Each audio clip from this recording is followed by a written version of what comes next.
Hello everyone, welcome to your very own favourite education channel dear school. आज हम class 10th economics का chapter number 1 का third lecture लेकर के आए हैं। चैप्टर को आगे बढ़ाएंगे। तो आज का हमारा टॉपिक है पर कैपिटा इनकम। जो हमने प्रीवियस लेक्चर में थोड़ा सा पढ़ा था, उसे निकालने का फॉर्मूला क्या होता है और उसकी इंपॉर्टेंस क्या होती है। आज हम उसी के बेस पर यह पता करेंगे कि हम किन कंट्रीज को बोलते हैं कि वो अमीर कंट्री हैं, किन कंट्रीज को बोलते हैं कि वो गरीब कंट्रीज हैं। तो वो किस बेसिस पर बताया जाता है वो हम देखने वाले हैं, और यहाँ पे पर कैपिटा इनकम का क्या सिग्निफिकेंस है वो भी हमें पता चलेगा। तो वो सारी की सारी कंट्रीज जिनकी यूएस डॉलर 12736 से ज्यादा या इतनी इनकम होती है पर एनम, सालाना इनकम अगर इतनी है या इससे ज्यादा है तो वो कंट्रीज रिच कंट्रीज मानी जाती हैं। और जिन कंट्रीज की जो इनकम होती है वो यूएस डॉलर 1045 या उससे कम होती है तो वो गरीब कंट्रीज होती है। अब आगे बढ़ने से पहले ये समझ लेते हैं कि यूएस डॉलर ही क्यों हमने ली है यहाँ पे। तो यूएस डॉलर को एक तरीके से एक प्रिंसिपल करेंसी मानी जाती है कंपैरिजन के लिए। हिस्ट्री में भी हम देखते हैं कि बहुत सारी करेंसीज में फ्लक्चुएशन हुआ, जैसे पाउंड्स में फ्रांस रेवोल्यूशन आया था तो उससे बहुत ज्यादा वो हुआ था। तो बहुत सारी करेंसीज में क्या हुआ था, फ्लक्चुएशंस देखने को मिली थी। लेकिन यूएस डॉलर एक ऐसी करेंसी है, हालांकि इसमें भी हिस्ट्री में कुछ समय के लिए फ्लक्चुएशन आई थी, लेकिन ये ज्यादा समय तक नहीं रही। और यूएस डॉलर जो है एक तरीके से प्रिंसिपल और फंडामेंटल करेंसी के रूप में उभर करके आई। तो आज इंटरनेशनली हम इसी के बेसिस पर कंपैरिजन करते हैं। तो हमने ये देखा रिच कंट्रीज होने के लिए इतनी इनकम होनी चाहिए और पुअर कंट्रीज होने के लिए इतनी, इससे कम। अब हमारे मन में क्या सवाल आया है कि भारत क्या गरीब कंट्री है या अमीर कंट्री है। तो इसका जवाब है ना तो भारत एक गरीब देश है, ना ही भारत एक अमीर देश है, क्योंकि उसका पर कैपिटा इनकम कितना है, यूएस डॉलर 1570 पर एनम। तो ना तो ये गरीब कंट्रीज के उसमें है, उससे तो ये ज्यादा है, और ना ही ये अमीर कंट्रीज है, उससे कम है। तो ये गरीब कंट्री भी नहीं है, ये अमीर कंट्री भी नहीं है, ये बीच में लाई करती है।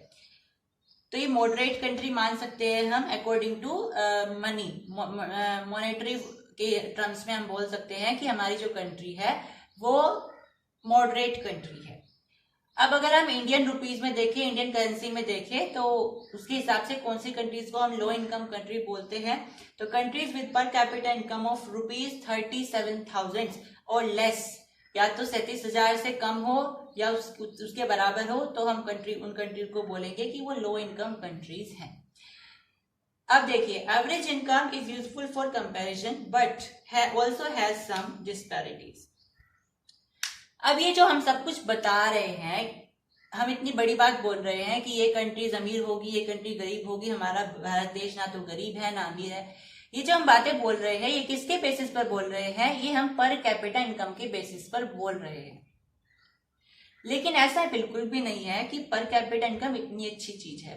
इसके अंदर में कुछ डिस्पैरिटीज भी होती है, इसकी कुछ खामियां भी होती है। तो अब हम वही देखने वाले हैं कि पर कैपिटा इनकम की क्या क्या खामियां होती हैं, डिस्पैरिटीज होती है। हम इस एग्जाम्पल से समझते हैं। सपोज करिए हमारे पास ये एक कंट्री है जिसका नाम है ए और एक कंट्री है जिसका नाम है बी। अब ये मेरे पास दो कंट्रीज हैं, और एक जो ए कंट्री है उसके अंदर में मान लीजिए 5 लोग हैं, और जो बी कंट्री है उसके अंदर मान लीजिए 2 पीपल हैं, यानी 2 लोग हैं।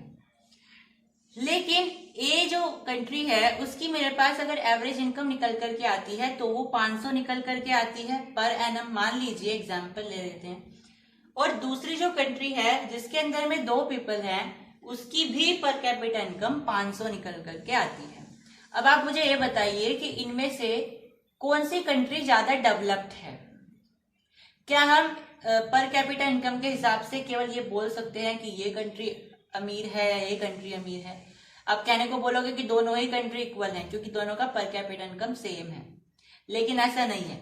जहां पे 5 लोग मिलकर के 500 रुपए कमा रहे हैं, वहां पे 2 लोग मिलकर के 500 रुपए कमा रहे हैं। इसका मतलब क्या है कि जो बी कंट्री है इसके लोग ज्यादा पोटेंशियल रखते हैं कि वो 2 लोग मिलकर के 500 रुपए कमा रहे हैं। इसका मतलब क्या है कि एक आदमी 250 रुपए कमा रहा है, और पहले का मतलब क्या है कि एक आदमी 100 रुपए कमा रहा है। तो ज्यादा पोटेंशियल किस कंट्री के पीपल में है, बी कंट्री के।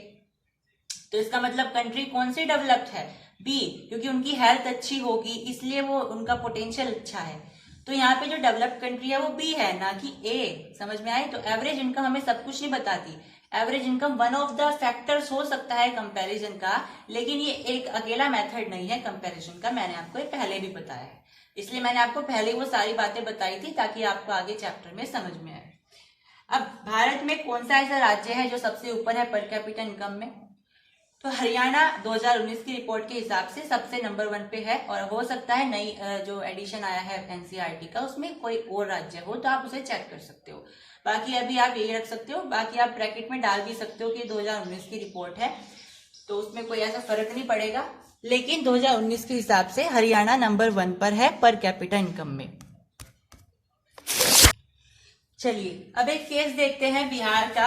इसमें बताया जा रहा है कि अगर आप किसी बिहार के स्कूल में जाते हो तो आपको बिल्कुल सरप्राइज वाली चीज देखने को मिलेगी। क्या है वो सरप्राइज की चीज? कि लगभग 2/3 बच्चे जिनकी उम्र 14 से लेकर के 15 साल के बीच में है, बिहार के रहने वाले, वो क्लास 8 के बाद पढ़ाई करना छोड़ देते हैं। अभी देखिए 2/3 बच्चे, केवल 1/3 बच्चे ही 8वीं कक्षा के बाद में एजुकेशन एक्वायर करते हैं।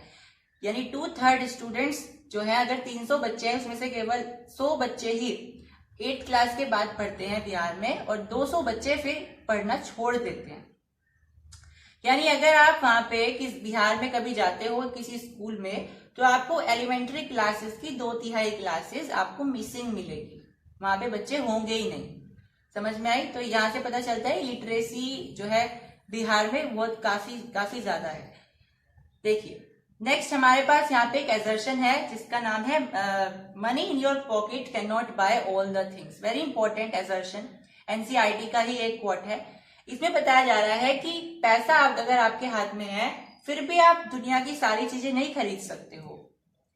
अगर आपके पॉकेट में, आपकी जेब में पैसा है, इसका मतलब ये नहीं है कि आप सारी चीजें खरीद सकते हो। तो इसका मतलब क्या है, इसे एनालाइज हम कैसे करें?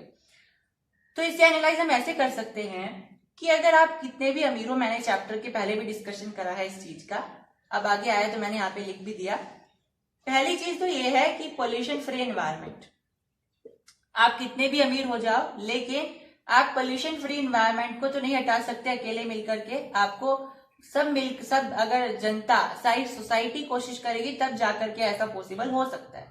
अगर आपके पास पैसा है तो पैसे से आप नहीं कर सकते पोल्यूशन फ्री एनवायरमेंट। दूसरा डिसीज फ्री एनवायरमेंट, आप बीमारियां भी नहीं हटा सकते हो। अमीर से अमीर लोग भी बीमारी की चपेट में आ जाते हैं, तो ऐसा तो नहीं है। कैंसर हो गया, कोरोना हो गया, बहुत सारी बीमारियां होती हैं। कोरोना भी बहुत फैला था, अमीर लोगों में बल्कि ज्यादा फैला था। तो पैसे से हर चीज नहीं खरीदी जा सकती है, ठीक है। तो बहुत खुशी होती है, हैप्पीनेस रेशो होता है, एजुकेशन रेशो होता है, पोल्यूशन फ्री एनवायरमेंट, डिसीज, ये सारी चीजें होती है जो कि हम पैसे से नहीं खरीद सकते हैं। मतलब डिसीज फ्री एनवायरमेंट, समझ में आई? तो हर चीज पैसे से नहीं खरीदी जा सकती है, यहाँ पे ये बताया जा रहा है। Next, Kerala has a low infant mortality rate (IMR) because it has adequate provision of basic health and educational facilities. Similarly, in Andhra Pradesh, PDS यानी Public Distribution System functions well. तो केरल में IMR यानी infant mortality rate बहुत अच्छा है, मतलब लो है।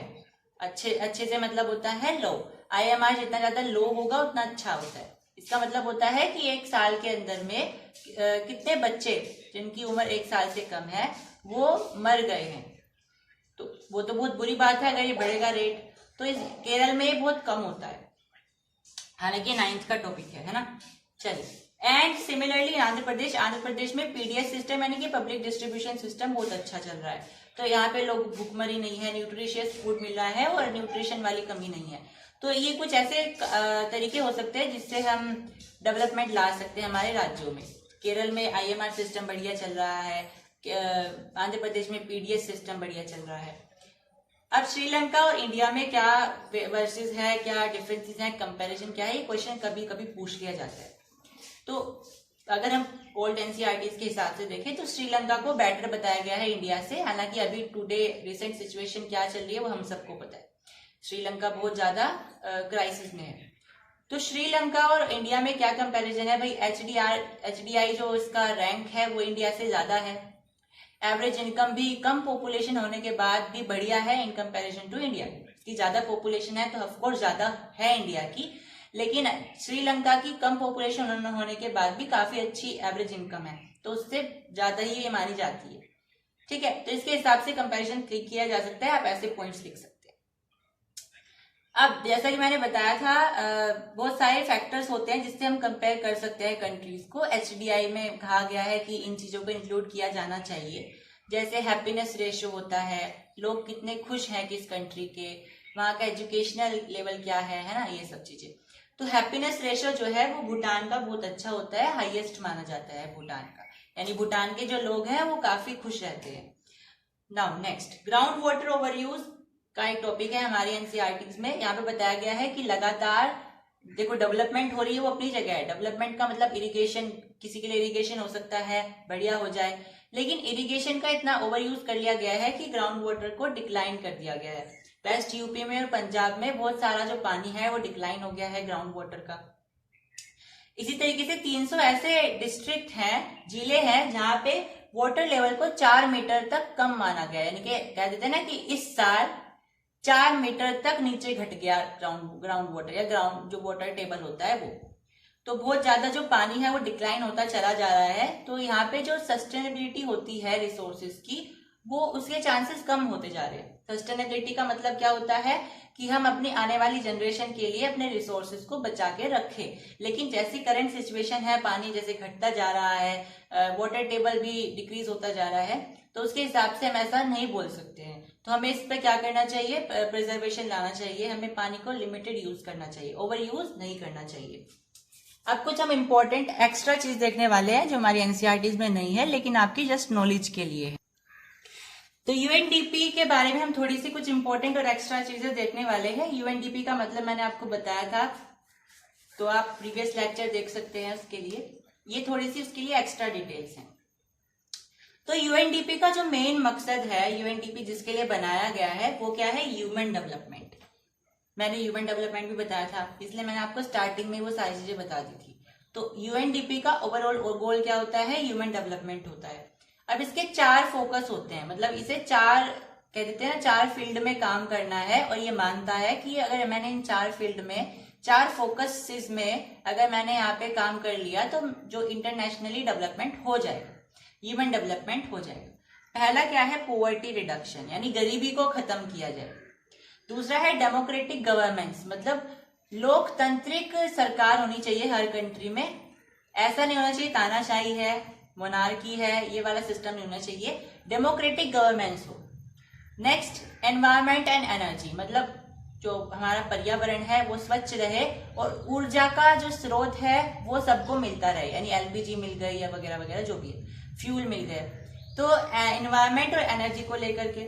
चौथा है क्राइसिस प्रिवेंशन एंड रिकवरी, जैसे श्रीलंका में भी क्राइसिस चल रही है, तो यूएनडीपी का क्या मकसद है कि क्राइसिस से कंट्रीज को बचाया जाए और फिर उसकी रिकवरी भी कराई जाए कि वो वापस से संभले कैसे, वापस से दोबारा स्टैंड कैसे ले, है ना। तो क्राइसिस हमारी हिस्ट्री में बहुत देखने को मिले हैं। तो यूएनडीपी ने क्या ठानी है कि उसे क्राइसिस की प्रिवेंशन करवानी है कंट्रीज की, और उसकी रिकवरी भी करवानी है। तो भारत की मेंबरशिप कब हुई थी यूएनडीपी में, आपको ध्यान रखना है 30 अक्टूबर 1945 में हुई थी, 30 अक्टूबर 1945। तो स्टूडेंट्स, इस चैप्टर में इतना ही। अगर आपको कोई डाउट है तो you can write down in comment section. I will be responding you very eagerly, and thanks for watching the video. Subscribe Dear School. Thank you.